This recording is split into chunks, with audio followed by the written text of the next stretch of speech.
Bueno muchachos, entonces voy a explicar más o menos cómo quedó la programación del trabajo. Entonces, bueno, pues recapitulando, tenemos entonces en la primera hoja unos datos de entrada, unos cálculos, digamos, del estado inicial del espécimen, que es básicamente unos cálculos de fases, y unos cálculos de los parámetros de consolidación. Entonces acá vamos a tener unos resultados del estado final de la muestra después de que se consolida y unos parámetros de consolidación. Entonces en esta hoja de acá que dice triaxial vamos a tener los datos de entrada y cálculos referentes exclusivamente a la consolidación. Entonces en cada ensayo tenemos que se consolidó la muestra y después se le aplicó el corte para 3 muestras. Y finalmente pues presentamos estos resultados gráficos que básicamente son tal cual lo que él nos pidió en el correo. Entonces bueno, el ejemplo que él nos dio en el correo es básicamente presentarlo tal cual como él nos lo pidió. Entonces tenemos 3 consolidaciones para cada una de las 3 muestras por Casagrande, las 3 de Taylor. Acá lo tenemos, esto está en términos de la relación de vacíos, que podría también presentarse, es igual en deltas de volumen, ¿sí? Que realmente es como la pide él acá, él la pide acá en cambios deltas de volumen, pide esas dos gráficas acá. Pero pues normalmente pues uno esas consolidaciones las, pues, no sé, en la norma y muchas, digamos, uno las acostumbra a ver es en términos de la relación de vacíos, por eso las puse acá en relación de vacíos, pero pues para ajustarnos a lo que nos pide, entonces acá también se presentan en términos de cambio volumétrico, que el comportamiento es el mismo. Por ejemplo, acá para Taylor tenemos este comportamiento, la recta, y para Casagrande tenemos el comportamiento también de Casagrande. Es la misma gráfica, el mismo análisis, pero pues se presenta en otras unidades. Tenemos este de volumen específico versus el tiempo. Entonces digamos, como es solamente en esta parte la etapa de consolidación, de hecho por acá puse el título, etapa de consolidación, el volumen específico cambia porque pues digamos la llave para el drenaje está abierta en esta etapa. Ya cuando entramos a la etapa de corte cerramos la llave para que sea no drenado y pues no va a haber este cambio de volumen. Entonces para la etapa de consolidación él nos pide esta gráfica que es volumen específico contra tiempo, que es la que tenemos acá, volumen específico contra tiempo. Más abajo tenemos ya la etapa de corte, que corresponde pues a los resúmenes de estas 3 hojas. Tenemos los criterios de falla, que son los que él nos explicó en clase, pues que él nos propuso que hiciéramos en clase. Entonces acá lo que está en amarillo, las celdas que están en amarillo son las que nosotros cambiamos, el resto se calcula, todas el resto tienen fórmulas. Entonces esta la podemos cambiar, podemos tener un criterio de falla que sea el Q máximo, la presión de poros máxima, la relación de presión de poros contra Q, la relación de sigma 1 contra sigma 3 máximo. Bueno, pueden haber digamos varios criterios que son los que él nos propuso allá y pues se hicieron todos. Yo creo que esa parte la puede explicar Alfredo, que fue el que la programó. Entonces acá más abajo presentamos la envolvente de falla. Entonces fíjese que esta envolvente de falla cambia de acuerdo al criterio de falla, y eso es lo que también tenemos que exponer un poquito ya. Entonces si lo hacemos en términos de la presión de poros, los círculos de Mohr se comportan de una manera, pero si lo hacemos en términos del Q máximo cambian ligeramente. por ejemplo, no sé, creo que esta cambia bastante. Hay una que cambia harto, creo que es esta. Ahí, bueno, ahí cambian de a poco, pero entonces esa es la idea. Yo pienso que vamos a dejarla acá con la de Q. Y acá la idea de esta gráfica pues será obtener nuestro cohesión y nuestro ángulo de fricción. Entonces para eso tenemos que ajustar la envolvente de falla, y pues acá se programaron estas flechitas para que uno pueda subir esa envolvente. Entonces acá en este lado subimos la cohesión, y acá a este lado subimos el ángulo de fricción. Entonces digamos, podemos decir que bueno, ahí más o menos se ajusta. Y fíjese que a medida que yo voy cambiando, acá me va cambiando el parámetro de cohesión y el ángulo de fricción, lo va ajustando. Ya explico más o menos de dónde sale eso, esa programación.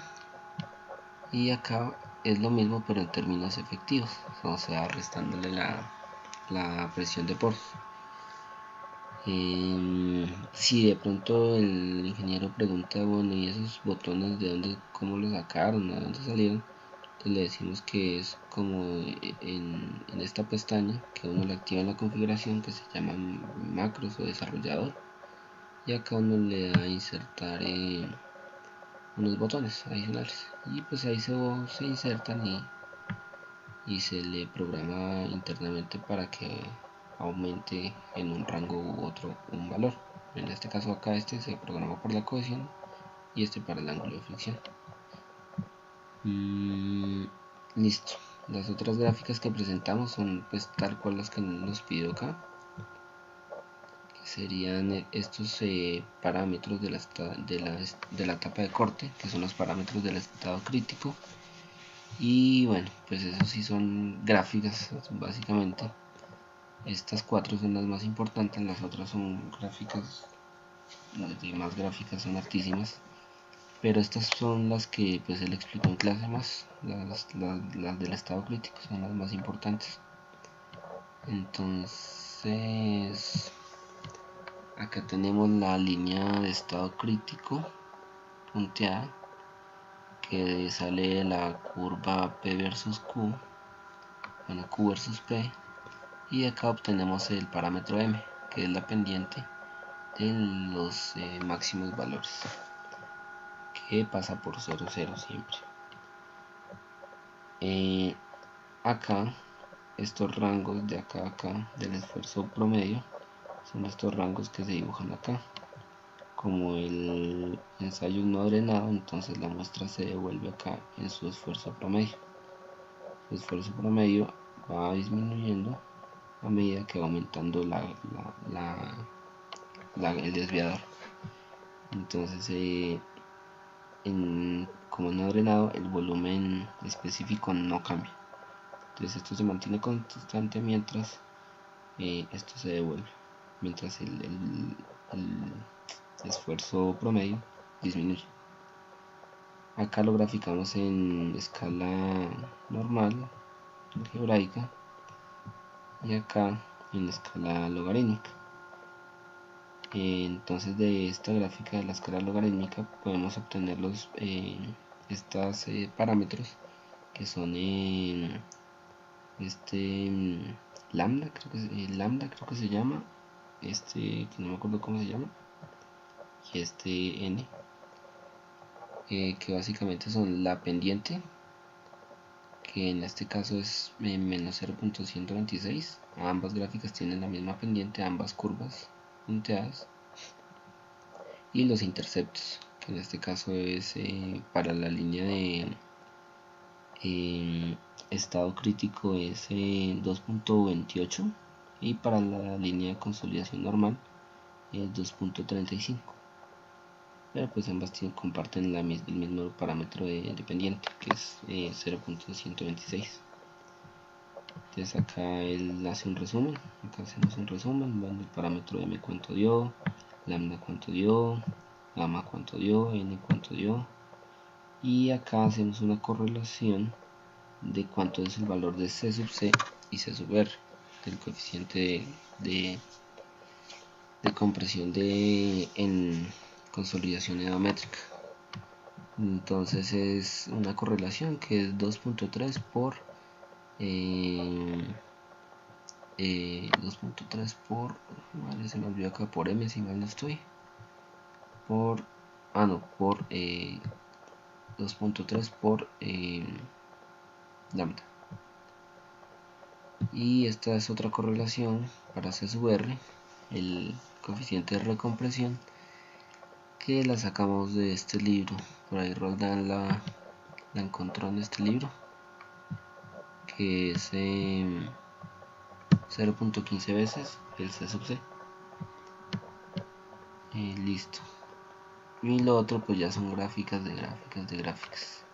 Entonces, digamos, si pregunta algo de ese análisis de gráficas, pues digamos hay unas gráficas que deberían, por ejemplo, miremoslas en el ejemplo, deberían ser mucho más homogéneas.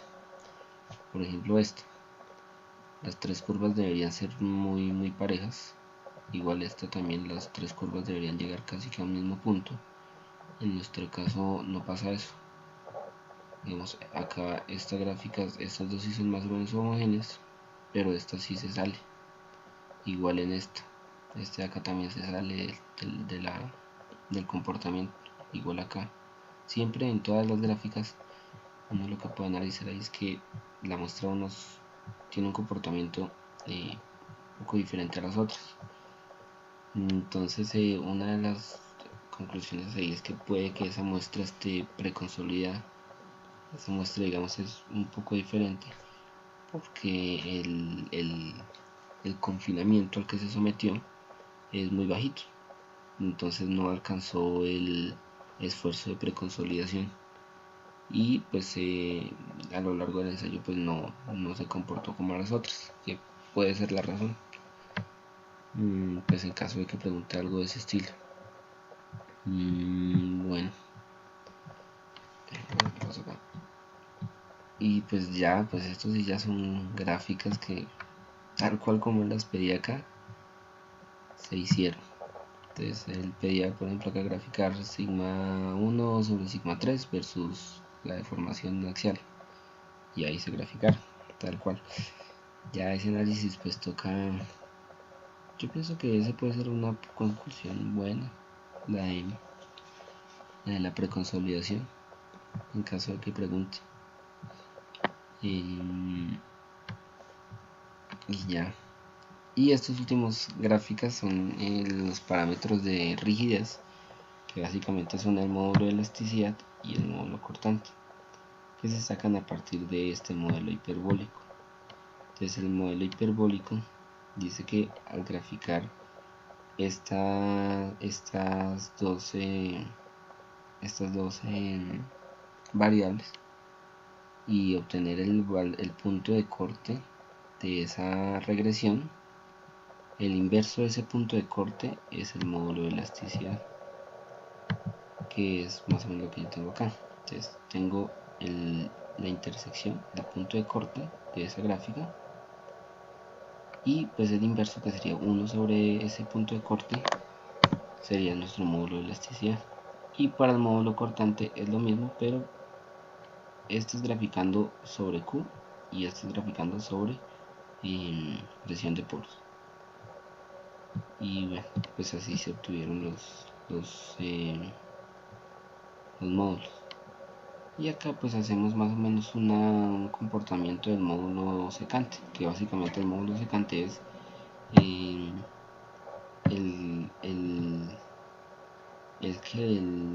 la pendiente de la curva esfuerzo versus deformación, o sea, esto de acá, vamos por allá, donde fue que quedó, esfuerzo versus deformación, esta por ejemplo. Entonces, ¿cómo va variando esta pendiente? Entonces, fíjese que al principio la pendiente o el módulo de elasticidad o secante es muy alto, de esta pendiente es muy alta, y después va disminuyendo esa pendiente, que es lo que nos muestra esta gráfica. Que al principio el módulo de elasticidad secante es muy alto, desde 50 60 megapascales, y a medida de que se hace el ensayo va disminuyendo, se va aproximando a 0. Entonces pues son gráficas que él pide, pero es básicamente eso. Bueno, vamos de regreso al inicio y explicamos un poquito de pronto de dónde salen algunas cosas. Entonces los valores que él nos dio son los que están en color. Tenemos los datos de altura, peso, diámetro, gravedad específica, datos iniciales acá, digamos la presión de cámara, presión, contrapresión, un ensayo de humedad,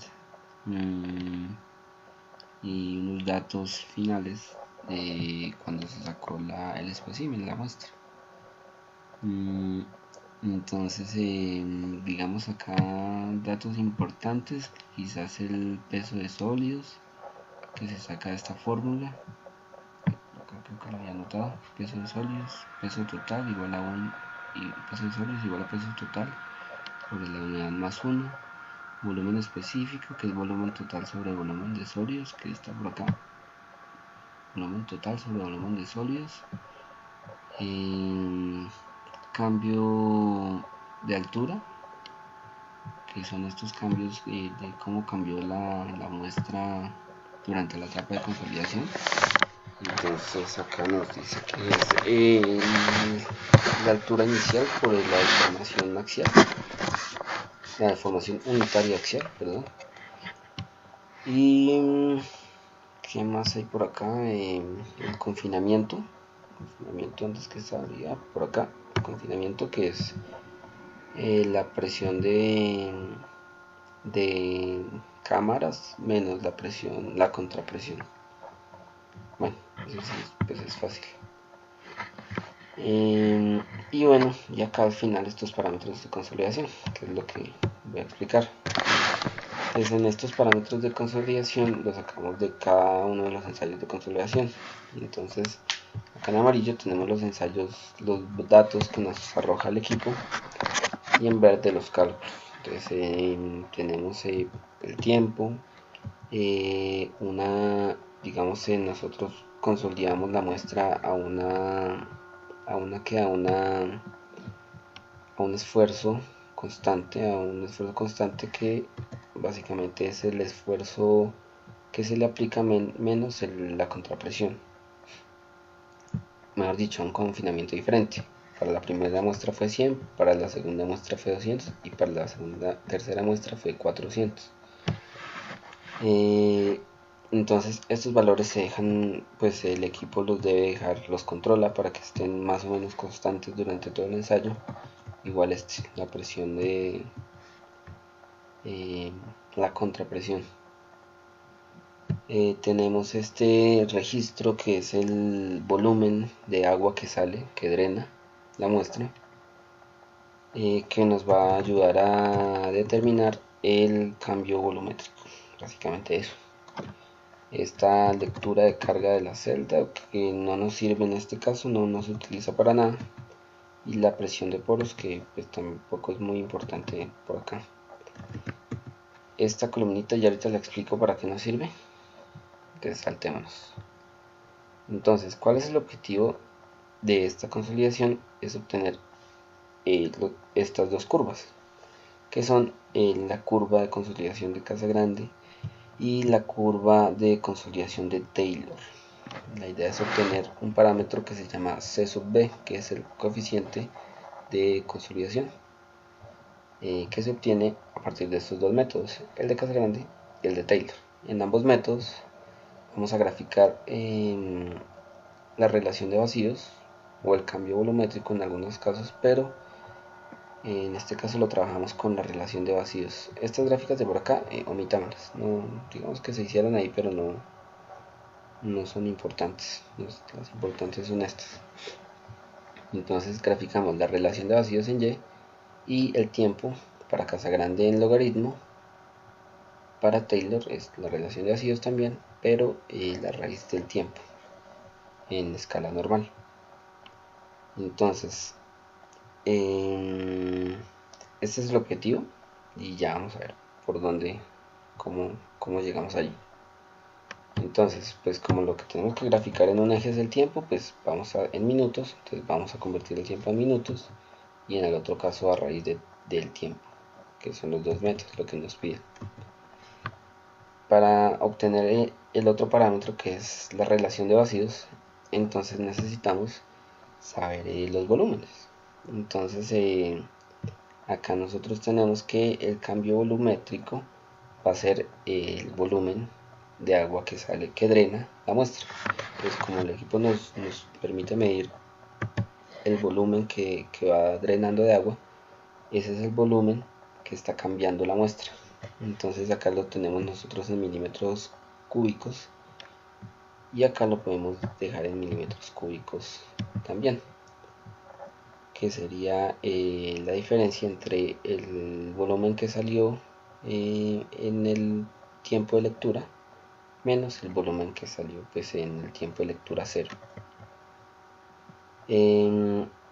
Ese volumen, pues ese cambio volumétrico que calculamos aquí en milímetros, pues lo pasamos a centímetros por comodidad, y pues como todas las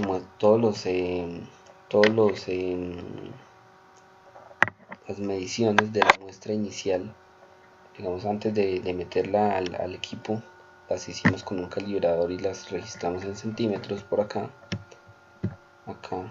Todas estas medidas que nos dio el profe están en centímetros, entonces pues digamos esa es la razón por la cual se pasa a centímetros, pero pues es lo mismo. Entonces vamos a tener la deformación volumétrica unitaria, que es el cambio volumétrico sobre el volumen inicial. Entonces eso me da pues una razón de cambio que es unitario, y bueno, pues ahí se calcula. Entonces esto de acá, que es un condicional, es simplemente para que me grafique bien. Entonces le digo que si no hay datos no me grafique nada, y si hay datos me calcule la muestra, me grafique ese dato. Es básicamente eso. Entonces ahí está la fórmula. La deformación unitaria axial, pues por acá no nos va a servir para mucho, pero sí nos va a servir más adelante, y la sacamos de esta fórmula, que es la deformación volumétrica por pues un tercio de la deformación volumétrica. Básicamente es eso. Si llega a preguntar, podemos decir que eso pues eso sale de acá en el libro, donde en alguna parte del libro sale esta fórmula. Entonces como la muestra se está consolidando por parejo en todo lado, entonces tenemos esta deformación volumétrica, que es igual a una parte de la deformación axial y 2 partes de la deformación radial. Como toda se está consolidando de forma pareja, entonces podemos decir que esto corresponde a un tercio de esto, y esto corresponde a 2 tercios de esto. Como estamos necesitando la deformación axial, entonces podemos concluir que la deformación axial es un tercio de la deformación volumétrica. Bueno, esa es la razón de este un tercio, por si el ingeniero pregunta. El volumen específico pues va cambiando. Entonces ya sabemos que la fórmula de volumen específico, que fue la que mostré por acá, es el volumen total que está cambiando sobre el volumen de sólidos, que el volumen de sólidos no cambia, porque lo único que está es drenando. Entonces el volumen total va a ser el volumen total inicial más lo que drenó, lo que salió de la muestra, que siempre pues es negativo acá, realmente es un menos. Entonces con eso obtenemos el volumen total en cada lectura, y lo dividimos en el volumen de sólidos y obtenemos pues nuestro volumen específico. Y finalmente pues la relación de vacíos es ese volumen específico menos 1. Esa es la fórmula de relación de vacíos. Y bueno, ya tenemos nuestras dos condiciones, que son el tiempo y la relación de vacíos. Podemos empezar a graficar. Entonces primero con casa grande. Entonces en casa grande graficamos tiempo en logaritmo, en escala logarítmica, contra relación de vacíos, que es esta gráfica negra, esta curva negra que sale acá. Y el método nos dice que hay una consolidación primaria que corresponde a este sector y una consolidación secundaria que corresponde a este sector, que es lo que tenemos acá.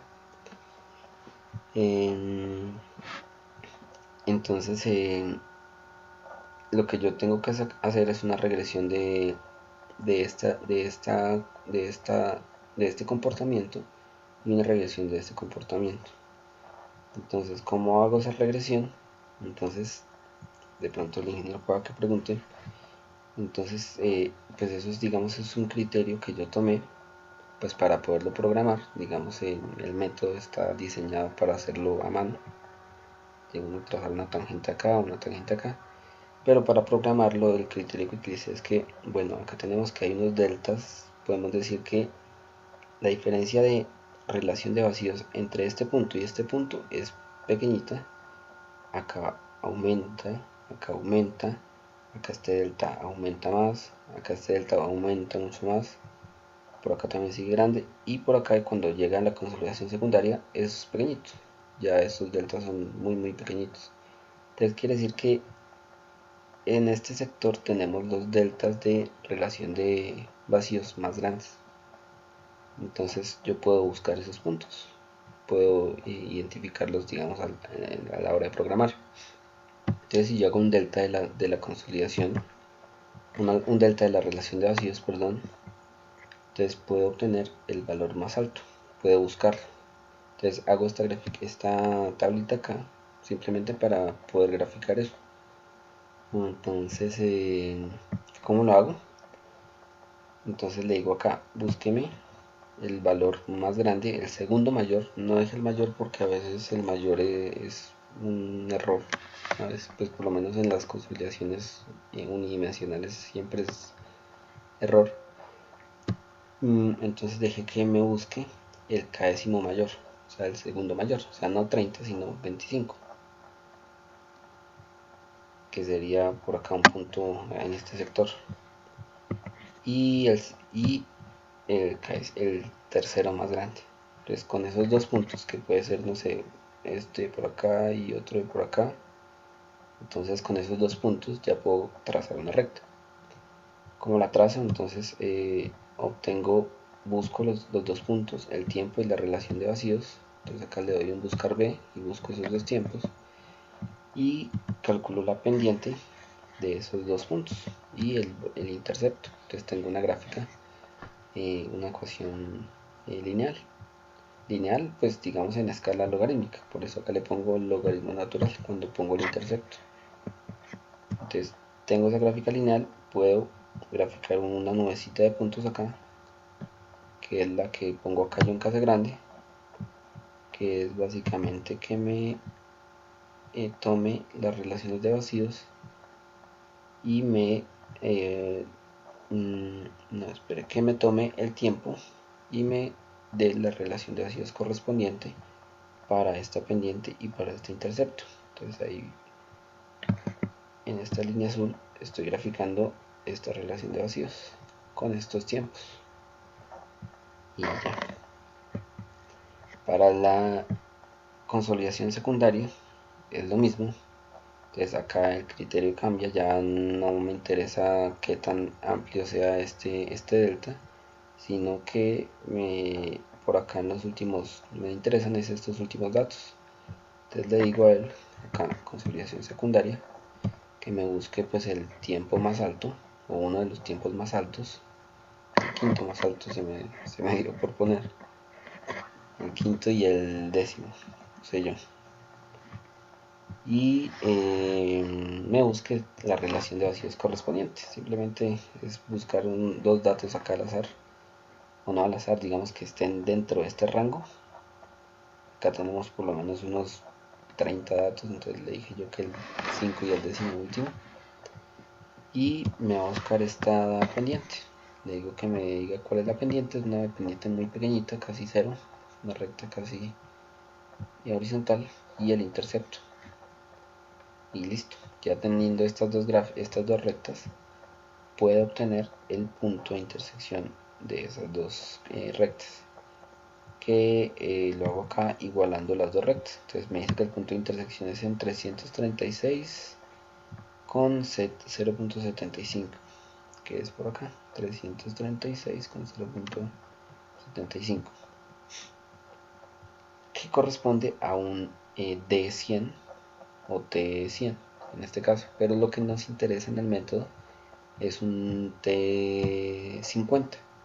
Entonces el T50 se obtiene en el método, más o menos es un D0, que es un valor inicial por acá, y un D100, que ya lo calculamos, ya lo obtuvimos acá, que es este intercepto, el punto medio entre esos dos interceptos, que sería por acá, y obtengo el T50. Ese es el método. Entonces acá le digo que cuál es el D0, que es el punto inicial, cuál es el D100, que ya lo calculamos de esta igualación, y la mitad de esos dos, que sería esta ecuación, nos dice cuál es el D50. A ese D50, como ya tengo la ecuación de esta gráfica, entonces puedo obtener el T50, que me dio en este caso 36.5, que es acá 20, 30, 36.5, que es por acá, un punto por acá, que corresponde más o menos a lo que yo estoy buscando. Digamos que quedó bien el criterio. Y por acá pues la gráfica por sí sola me dice cuáles son los datos, cuáles son el resultado de 50, 36.40, 36.5. Ahí está. Para la curva de Taylor es muy parecido, solo que acá pues el comportamiento es una J invertida. Entonces primero tengo que graficar una regresión acá lineal de este comportamiento inicial, que es la consolidación primaria, y desplazar ese comportamiento 1.15 veces para obtener este punto de corte, que es lo que llamamos el T90. Entonces para eso el criterio es el mismo, tenemos un punto en cero y otro punto en este sector. Ese punto, el criterio que asumí es el mismo. Acá tenemos unas deltas de relación de vacíos muy altos y acá muy pequeñitos. Entonces en el máximo o el segundo más alto, creo que fue el que elegí, me va a graficar esos dos puntos, uno el segundo más alto acá y otro en cero acá, y me traza esa recta. Entonces acá le digo que en tiempo cero me diga cuál es la relación de vacíos, y en el tiempo correspondiente a la relación de vacíos más alta, o bueno, el cambio de relación de vacíos más alta, me obtenga la raíz de ese tiempo.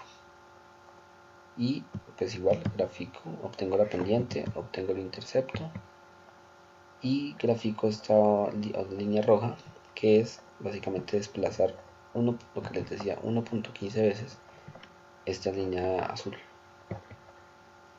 y ya obtengo este punto, esta recta. Este punto, digamos, no se puede programar porque pues esto no tiene ecuación, no tiene una ecuación como tal deducida, entonces pues toca leerlo. Entonces acá yo digo, bueno, es 12 este punto de intersección, y acá lo puedo digitar en amarillo, y digo es 12. Entonces se hizo para las tres muestras exactamente el mismo proceso. Digamos acá ya no me dio 12 sino me dio 15, y en la otra ya no me dio 15 ni 12 sino me dio 14. Entonces digamos el parámetro debería ser muy similar, y pues en efecto dio algo similar. Entonces pues lo que nos interesa no es tanto ese T90 y ese T50, sino es un parámetro que es el C sub B, que es el coeficiente de consolidación. Acá retomamos esto, que esto está una H ahí que no va.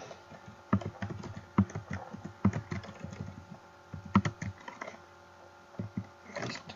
Entonces tenemos dos coeficientes opciones, que es que tenga el papel filtro alrededor de la muestra, o sea que la longitud de drenaje sea el radio de la muestra, o que sea la altura, el H medio de la muestra.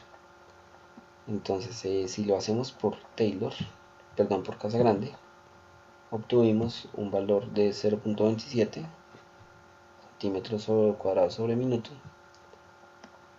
para la primera muestra, y para Taylor obtuvimos 0.29. Entonces este valor sí ya se asemeja mucho más. Si fuera radial el drenaje, entonces tenemos 0.07 y 0.07. Entonces ambos métodos, digamos, son consistentes. Acá tenemos 0.18, acá tenemos 0.18, acá tenemos 0.05, 0.05. Acá sí tenemos una variación un poquito más grande, pero igual está dentro, me parece que son muy similares. Entonces ahí estamos bien. Entonces, ¿de dónde sale este coeficiente? Entonces esa fórmula, miremosla por acá. Entonces si es Taylor, la fórmula es esta, que es 0.484 h cuadrado, que donde h es la distancia de drenaje, sobre el T90, que es esta, Taylor. Entonces 0.848 por la distancia de drenaje sobre el T90, que lo voy a buscar allá, acá. Ese T90 pues estaba, acuérdense que era 12 en la primera muestra, pero era raíz de T. Acá pues es al cuadrado, me da el T. Y acá al elevarlo aquí al cuadrado. Y acá entonces tenemos el otro método, que es el de Casagrande, que es lo mismo, pero la constante no es 0.848 sino 0.197, y que no sé si están estas diapositivas, debería estar por ahí en algún lado. No creo que, así por acá debe estar, acá. C sub b igual a 0.196 h al cuadrado sobre t, pero en este caso 50, que es esto que ponemos acá, 0.197, 0.196, bueno, depende del libro de donde uno lo tome. Y ya, pues digamos, eso ya es lo de la consolidación, eso fue lo que se hizo. Vamos a dejar este video hasta ahí.